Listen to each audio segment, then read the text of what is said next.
Okay, so I stripped all the old paint off of the hood, including the filler that I applied. I decided I want to put the etch primer down first as a base, and then apply epoxy, and then the body filler.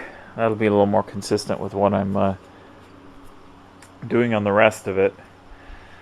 Oh man, that was a Herculean effort. I ended up for the most part using the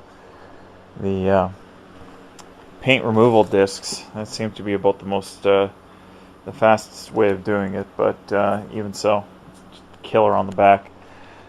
Okay, so I'm going to hit this with some etch primer, and then I guess I gotta let that dry, and I don't know, maybe actually before I do that, because it'll create some dust, I'm just gonna hit these with just light sanding of like 120 or something like that, and just rough them up a little bit so that the epoxy primer, when I come to it,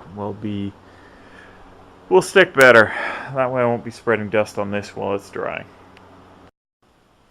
Okay, there's the hood with one coat of etch primer on it.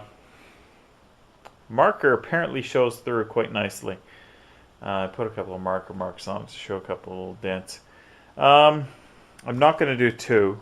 According to the can, one is all that you need.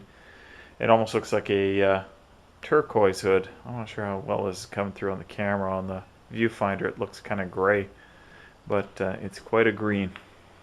Anyways, I'm trying to figure out what I'm going to do here. It's getting later in the afternoon. I'm supposed to give this stuff an hour to dry. At 70°C, it's about 60. You know, they say 2 hours at 50, so split the difference, and you say I'm supposed to leave this for an hour and a half before I can hit it with some epoxy. But you know, the weather's kind of craptacular. It's about 5 in the afternoon here, so I got time. I guess I could do it, but got to leave this alone for a bit. So I think I'll go across the road and talk to the neighbor, play some pool.